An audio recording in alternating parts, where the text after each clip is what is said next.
Good morning and welcome to another short devotional for Black Rock Baptist Church and also Morristown Baptist Church. Isaiah writes in Isaiah chapter 25, verse 1, O Lord, you are my God. I will exalt you and praise your name.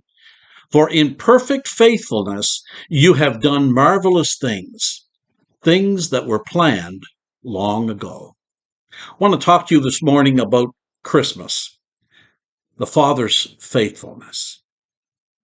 Take a few moments to read through Matthew chapter 1, verses 1 through 17. You'll find there the genealogy of Jesus.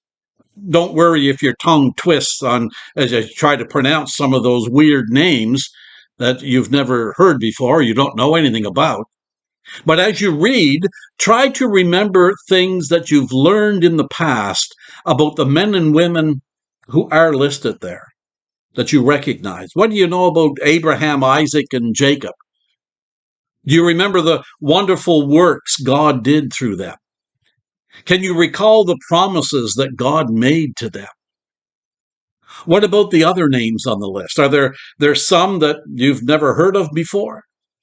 Others that you're surprised are on the list of a genealogy of Jesus' ancestors? We might expect the genealogy of Jesus to be filled with only the faithful. But as you look a little closer at the family tree, we're tempted to wonder exactly what God was thinking. Here are a few points to remember about these people. Abraham lied to protect his own life, putting his wife in danger. Twice he did that. Jacob took advantage of his brother and lied to his father. Judah sold his brother into slavery. Rahab was a prostitute. David was a murderer. He stole another man's wife. Solomon allowed his many wives to worship false gods.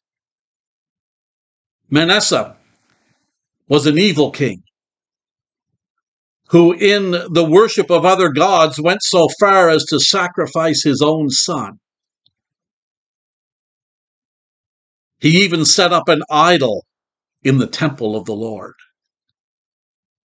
We don't have to go any further to know that there were some family secrets that probably the family did not want published. Still, God had chosen Abraham and his descendants and had promised to bless all people through them. The promise didn't depend on them. That promise depended on God. He had a plan that he would carry through, and nobody thwarts God's plan. You see, even the father of the Jewish faith was not perfect, and his descendants were nowhere near perfect either. That's why they needed a Messiah in the first place. And it's the same reason that we need Christ. They didn't choose God, God chose them.